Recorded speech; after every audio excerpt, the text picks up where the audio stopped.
حضرت علی نے 9 سال یا 13 سال کی عمر میں جہاد شروع کیا تھا. عمر میدانوں میں گزری، پھر مولا علی شہید ہوئے. اب کیا آسانی ہو گئی، آسودگی ہو گئی؟ نہیں، یہاں تو باریاں ہیں امتحان دینے کی. امام حسن کی باری آئی تو زہر دے دیا گیا، انتڑیاں کٹ کٹ کے گرنے لگیں. اور حسن ابن علی کا جب جنازہ اٹھا تو سب سے زیادہ رو رو کے پلو سید عائشہ صدیقہ کا بھیگ گیا. اور جو سب سے زیادہ ستاتا تھا مروان، وہ بھی ایک نکر میں کھڑا ہو کے رونے لگا. تو کسی نے کہا ساری زندگی تو نے فاطمہ کے بیٹے کو ستایا ہے، ظالم آج روتا کیوں ہے؟ کہنے لگا میری مخالفت اپنی جگہ پر، جو اٹھ کے جا رہا ہے وہ رسول پاک کا مکمل نمونہ تھا. اس میں کوئی شک نہیں کہ صبر، رضا، استقامت، حسن عمل، حسن کردار، اخلاق عظیم یہ ختم تھے. تو یہ امتحان تو جاری رہا. امام حسین کی باری آئی، چھوٹے تھے، زیادہ لاڈلے تھے، زیادہ پیارے تھے. کچھ لوگ ایک کا لاڈ دیکھتے ہیں، کچھ کئیوں کے لاڈ دیکھتے ہیں. نانا کا بھی لاڈ دیکھا، اور والدہ کا بھی دیکھا، والد کا بھی دیکھا، بہنوں کا بھی دیکھا، بڑے بھائی کا بھی دیکھا. حسین سب سے لاڈلے تھے. حسن کی بھی کیا بات ہے، امام علی مقام کی کیا بات، پر امام حسین سب کے لاڈلے تھے. لیکن جب امتحان دینے کی باری کربلا میں آئی تو اکیلے کھڑے تھے. نہ پشت پر نانا، نہ ہاتھ میں شیر خدا کی انگلی، نہ پلٹ کے جا کے ماں کے پلو میں چھپنے کا موقع، نہ حسن موجود ہے کہ بڑے بھائی سے مشورہ لے لیا جائے. کوئی نہیں. یہ کون ہے اٹا ہوا، غبار میں اٹا ہوا؟ یہ نبی کا نور عین ہے، یہ بالیقین حسین ہے اکیلے. اور باقی جتنے تھے وہ سارے چھوٹے تھے. وہ بڑا مشکل کام ہو جاتا ہے جب آپ سب سے بڑے ہو جائیں اور صرف آپ کو تسلی دینی ہے، صرف آپ کو دوسروں کو سنبھالنا ہے. وہ بڑا مشکل مرحلہ ہوتا ہے. لیکن امام حسین نے اس مشکل مرحلے کو اس طرح گزارا کہ وہ بڑے تھے نا. بس اتنا کہوں گا کہ حسین وہاں پر شکر کرتے تھے جہاں پر صبر مشکل تھا، وہاں پر شکر کرتے تھے جہاں پر صبر مشکل تھا. جہاں صبر مشکل سے ہوتا ہے وہ وہاں گردن جھکا کے کہتے تھے آمنا وصدقنا، ٹھیک ہے، دکھ قبول محمد بخشا، بس راضی رہن پیارے. آپ اس بات کو یاد رکھیں اور اس کو اچھی طرح سمجھ لیں کہ آپ جب تک مزاج مشقت کا نہیں بناتے، ایک کے بعد دوسری، دوسری کے بعد تیسری، تیسری کے بعد چوتھی مشقتیں راہ دیکھ رہی. اور جو مشقتوں کے عادی نہیں وہ پھر پچھلی صفوں میں ہے. جو مشقتوں کے عادی نہیں وہ پھر کسی صورت بھی نہ نام بنا سکتے ہیں نہ کام کر سکتے ہیں. جس کو آرام کرنا ہے، جس کو سکون سے سونا ہے، وہ منزل نہیں پا سکتا. آپ کو آگے بڑھنا ہے، آپ کو جدوجہد کرنی ہے، آپ کو کوشش کرنی ہے، آپ کو باہمت رہنا ہے. حضرت عمر سے کسی نے کہا تھا کہ میں آپ سے ملنا تو چاہتا تھا پر دوپہر کا ٹائم تھا، میں آیا نہیں، کہیں آپ سو نہ رہے ہوں. تو جناب عمر رو پڑے، فرمانے لگے سویا کرتا تھا کبھی، جب سے ابو بکر یہ چابیاں میرے ہاتھ میں دے گئے ہیں نا تو دن کی بات کرتا ہے، میں رات کو نہیں سو پاتا، اٹھ اٹھ کے حضور کی امت کی خبر گیری کرتا ہوں. رت جگہ میرا نصیب بن گئے ہیں، آنکھوں کی نیند رخصت ہو گئی ہے، لہجوں میں آرام نکل گیا ہے. اور بھائی جب آپ کو جدوجہد کرنی ہے، جب آپ کو آگے بڑھنا ہے، ذہن بناؤ یار، طبیعت بناؤ، آگے بڑھنا ہے، مشقت کرنی ہے، نیند تھوڑی کم لینی ہے، زبان کے ذائقے مزے کے کھانے تھوڑے کم کرنے. ہم نے اپنی مرضی سے وہ لیٹے ہیں، وہ آرام کر رہے ہیں، اسے تھوڑا اٹھ کر سوچنا. امام علی مقام کا پیغام یہ ہے کہ تو بڑا تب بنے گا جب تیری زندگی محنت والی، کوشش والی، جدوجہد والی ہوگی. اور پھر اس کے بعد کیا کرنا ہے؟ ایک کوشش کرنی ہے. اس کے بعد اگلا کام یہ ہے کہ جہاں رب رکھے نا وہاں رہنا بھی ہے اس کی رضا پہ. جب آپ مسلمان ہوتے ہیں نا، کلمہ پڑھتے ہیں تو ہم اعلان کرتے ہیں آج کے بعد فیصلے میرے نہیں چلیں گے، فیصلے اللہ کے چلیں گے. لیکن پریشانی پتہ کب ہوتی ہے؟ جب ہم فیصلہ اپنی مرضی کا مانگتے ہیں. او بھائی جب تو مالک کا غلام ہے، بندہ ہے، تو پھر دکھ کس چیز کا نام ہے؟ کسی درویش نے کہا تھا دکھ کس چیز کا نام ہے کہ اللہ کی مرضی اور ہے اور تیرا ارادہ اور ہے. تو کہتا ہے بات اس طرح بنے جس طرح میں چاہتا ہوں، اور رب کہتا ہے نہیں میں نے فیصلہ کر لیا ہے. پھر تو دکھی ہوتا ہے.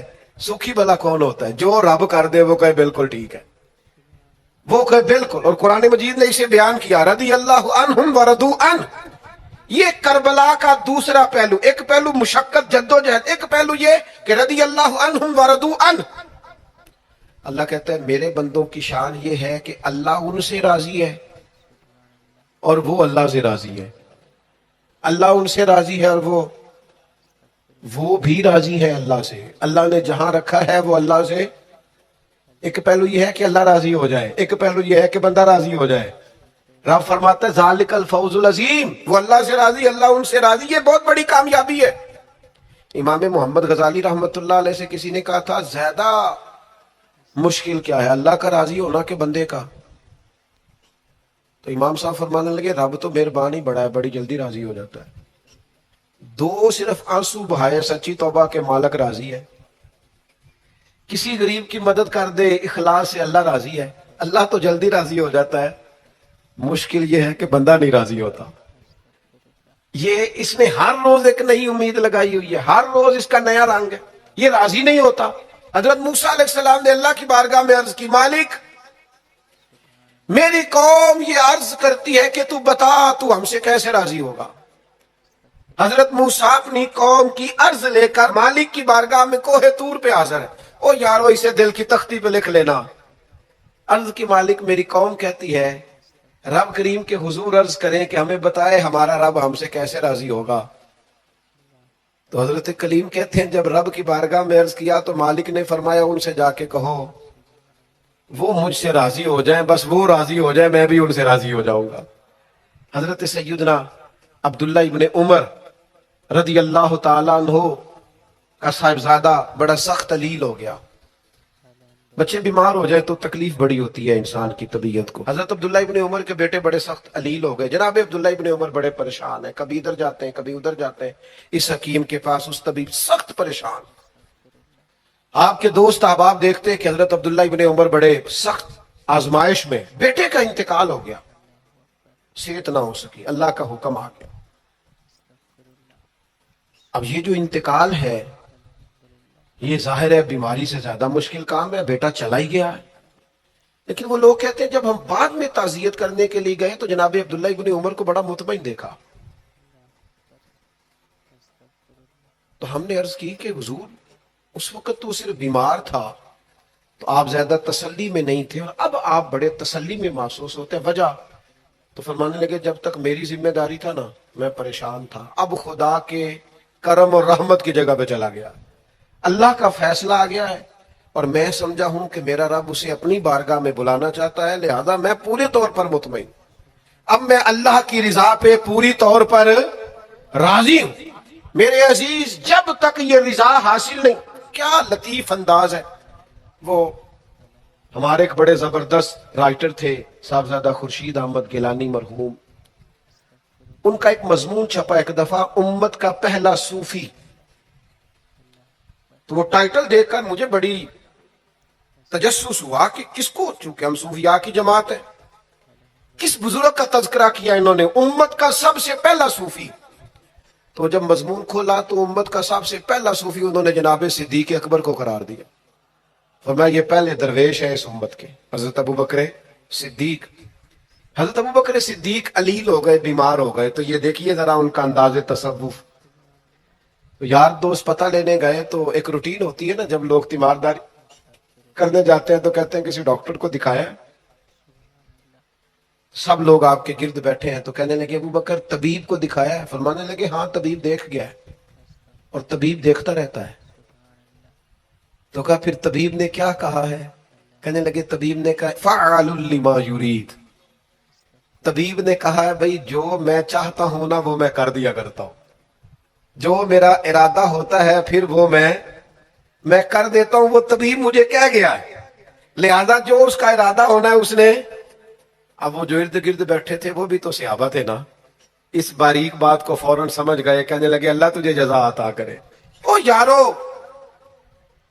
تھوڑے دن اگر سکھ سے جینا چاہتے ہو تو ایک ہی علاج ہے، ایک ہی، مالک کی رضا میں راضی رہو، نہ سمجھ آئے تو پھر کربلا والے امام حسین کی طرف دیکھنا، وہ نانا کے کندھوں پہ تھے پھر بھی بڑے خوش تھے، وہ ماں کی گود میں تھے پھر بھی بڑے خوش تھے، شیر خدا کی باہوں میں تھے پھر بھی بڑے خوش تھے، حسن کے ساتھ سفر حج پہ تو بھی بڑے راضی تھے، اور جس دن رجب کے مہینے میں مدینہ چھوڑ رہے تھے تو اس دن بھی کہہ رہے تھے مالک میں تیری رضا پہ راضی ہوں۔ اور حسین ابن علی رضی اللہ تعالیٰ عنہ نے ہمیں یہ معیار دیا ہے، جس دن شبیہ مصطفیٰ علی اکبر ان کے گھر میں پیدا ہوئے تھے حسین اس دن بھی بڑے راضی تھے، اور جب اللہ اکبر کہہ کے زخم کھا کے جناب علی اکبر گھوڑے سے زمین پر تشریف لائے تھے اور جوان بیٹے کو سہارا دے کر انہیں اٹھانا پڑے تھا، حسین اس دن بھی رب کی رضا پہ بڑے راضی تھے، اور جب چھوٹا سا بیٹا ان کی گود میں اس کی سانسیں اکھڑ رہی تھیں تو امام علی مقام اس وقت بھی اپنے رب کی رضا پہ بڑے ہی راضی تھے۔ حد ہو گئی، جس گلے کو محبوب چومتے تھے اس وقت بھی حسین راضی تھے، اور جب اسی گلے پہ خنجر چل رہے تھے تو امام علی مقام نے یہ نہیں کہا کہ مالک میرا اتنا امتحان، آخر میرے مسئلے کب حل ہوں گے، میری مشکلات کب حل ہوں گی، آخر کس وقت، یہ نہیں فرمایا، بلکہ یہ سارا کچھ سہ کے دونوں ہاتھ زمین پہ بچھا کے سجدہ شکر ادا کر کے کہا مالک جہاں تو رکھے حسین وہاں راضی ہے۔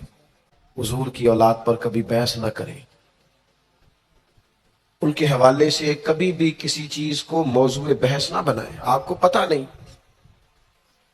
کہ رسول اللہ صلی اللہ علیہ وسلم کی اولاد تو وہ ہے اللہ تعالیٰ نے ہر ناپاکی اور ہر رجس ان سے دور فرما دیا۔ اپنے دل کو، اپنی قلبی واردات کو قائم رکھیں، نبی پاک کی اولاد کا اکرام ہمیشہ اپنے دل میں رکھنا اور جذبات رکھنا، سادات کے لیے، حضور کی اولاد کے لیے طبیعت کے اندر گنجائش رکھنا، اس میں کبھی کوئی کمزوری نہ دکھانا۔ اور دوسری بات یہ کہ ان سے سیکھنا، واقع کربلا جو ہے نا وہ انسانی زندگی کے لیے بہت بڑی حرارت ہے۔ ہمارا ایک مزاج بن گیا ہے کہ ہم نہ مشقت کے قائل اور عادی نہیں رہے، سکون تلاش کرتے ہیں۔ اب تو ڈھیر سارے لوگ ایسے ہیں کہ ذرا کوئی مصیبت آئی نہیں تو ان کے ہاتھ پیر پھولنے شروع ہو جاتے ہیں، انجانہ خوف اور بے مقصد قسم کی باتیں لوگوں کو ڈراتی ہیں، اور پھر میں نے دیکھا ہے کہ اگر ان کو اپنی ذات کے لیے، اپنی اولاد کے لیے، اپنے گھر کے لیے سکون مل گیا ہے، آسودگی مل گئی ہے، وسائل جمع ہو گئے تو کہتے ہیں مجھے کیا مصیبت بنی ہوئی ہے، اب میں جاؤں بس کافی ہے۔ قوم کے بچوں کے لیے، ملت کے لیے، وطن کے لیے، دین کے لیے کون جد و جہد کرے، میرا گھر سکھی ہے، آسانی ہے، لہذا مجھے مشقت میں پڑنے کی کیا ضرورت، کوشش نہیں کرتے لوگ۔ یاد رکھنا اللہ تعالیٰ نے نا انسان کو پیدا ہی مشقت میں کیا، یہ مشقت میں ہے۔ رب فرماتے ہیں میں نے اس کی پیدائش، اس کا خمیر ہی مشقت والا بنایا۔ اللہ کریم نے قرآن مجید میں فرمایا لَقَدْ خَلَقْنَا الْإِنسَانَ فِي قَبَدٍ، فرمایا بے شک ہم نے آدمی کو مشقت میں رہتا ہوا پیدا کیا، پیدا ہی اس کو قبض کیا ہے، مشقت میں رہتا ہوں، اس نے مشقت کر دی، بچپن میں بھی مشقت۔ چلیں کچھ تھوڑا سا آپ کو سمجھانے کے لیے بات کر لیتے ہیں۔ پرائمری اسکول میں جانا کتنا مشقت کا کام تھا، ساری رات لوگ منصوبہ نہیں بناتے تھے سویرے چھٹی کرنے کا، وہ کتنی بڑی مشقت کا کام تھا۔ جب 3 مہینے کی چھٹیاں ہوتی تھیں تو وہ، اللہ کرے کوئی میں ایسا جملہ نہ بولوں، اساتذہ بڑے قابل احترام ہوتے ہیں، لیکن ہمارے جو استاد صاحب تھے نا وہ تو صرف ایک آدھ چیپٹر چھوڑتے تھے، باقی کہتے ساری کتابیں لکھ کے لے آنا۔ تو وہ جب وہ سبق دے رہے ہوتے تھے مشقت کا تو بندہ سوچتا تھا کہ چھٹیاں آرام کرنے ملیاں سانیاں، یہ والی مصیبت کرنے کو ملی تھی. جہاں چھٹیوں پہ رہے ہوتے تھے, مشقت بڑھ جاتی تھی. آج تو ان چیزوں پر ہنسی آتی ہے. مشقت, جد و جہد, ہر لمحے جد و جہد, اور ہر مشقت اپنے ٹائم پر مشقت ہوتی ہے. آج آپ سے کہا جائے بہت سارے لوگوں سے پرائمری کا امتحان دینا ہے تو آپ کہیں گے بائیں ہاتھ کا کھیل ہے. بھئی اب بائیں ہاتھ کا کھیل ہے, تب نہیں تھا. اور جو آج پرائمری کر رہے ہیں ان کے لیے بھی آج بائیں ہاتھ کا کھیل نہیں. ہر مشقت اپنے وقت پر مشقت رہتی. کسی وقت کسی چیز کا انتظام کرنا آپ کے لیے بڑا قابل تکلیف ہوتا ہے, آزمائش والا ہوتا ہے. بعد میں آپ سمجھتے ہیں کہ یہ تو کوئی مسئلہ ہی نہیں تھا. اللہ نے انسان کو مشقت, ہم نہ سکون ڈھونڈتے ہیں, بس ٹھیک ہے گھر بن گیا, بس ٹھیک ہے اب میں نے بچے پال لیے, بس ٹھیک ہے. او بھائی تو نے آگے بڑھنا ہے, تو نے مشقت کرنی ہے, جد و جہد میں رہنا ہے. وقت فرصت ہے کہاں, کام ابھی باقی, نور توحید کا اتمام ابھی باقی. یاد رکھیں اگر آج جوانی ہے تو بڑھاپا آئے گا. آج اگر صحت بالکل ٹھیک ہے تو آہستہ آہستہ خدا نخواستہ قوا اور اعصاب کمزور ہونے لگتے ہیں. ہمیں نا ذہنی طور پر تیار رہنا ہے. لوگ کہتے ہیں جناب پتہ نہیں میں بڑا پریشان ہوں, ایک مشکل ختم ہوتی ہے دوسری شروع ہو جاتی ہے. میں نے کہا یہ مشکل نہیں, یہی تو مزہ ہے زندگی کا. اللہ کہتا ہے میں نے تجھے مشقت میں پیدا کیا ہے, اور تو کہتا ہے کہ آسانی ہو جائے. اب یہ تو نہیں نہ ہوگا, جس نے جیسا پیدا کیا ہے بات تو اس قادر مطلق کی چلے گی, تیری نہیں چلے گی جب اس نے پیدا ہی مشقت میں کیا ہے. حضرت زید بن ارقم رضی اللہ تعالیٰ عنہ بیمار تھے. یہ ذرا بات سننا میرے کریم کی. اللہ کے پیارے حبیب علیہ السلام تیمارداری کے لیے تشریف لے گئے تو حضور سید عالم علیہ السلام نے جا کر جناب زید بن ارقم کی طبیعت کو دیکھا تو کمزوری تھی اور وہ پریشان بھی تھے. تو حضور علیہ السلام کو اللہ تعالیٰ نے غیب کے خزانوں کی کنجیاں عطا فرمائی ہیں. قریب مسکرا کے فرمانے لگے زید اس بیماری سے پریشان نہ ہو, اس سے تو آپ نے ٹھیک ہو جانا ہے. اس روایت پر خاص غور کرنا کیا کہہ رہا ہوں. فرمایا اس سے آپ نے پریشان نہیں ہونا, اس سے تو آپ نے ٹھیک ہو جانا ہے, مسئلہ ہی نہیں. ہاں اس کے بعد ایک وقت آئے گا آپ کی آنکھوں کی بینائی رخصت ہو جائے گی اور عمر بھی آپ کی لمبی ہوگی. یعنی ایک بڑھاپا, ایک نظر چلی جائے گی. اب آپ یہاں غور کریں سرکار تربیت کیا کر رہے. حضور فرما رہے یہ جو مشکل ہے یہ تو گزرنے والی ہے.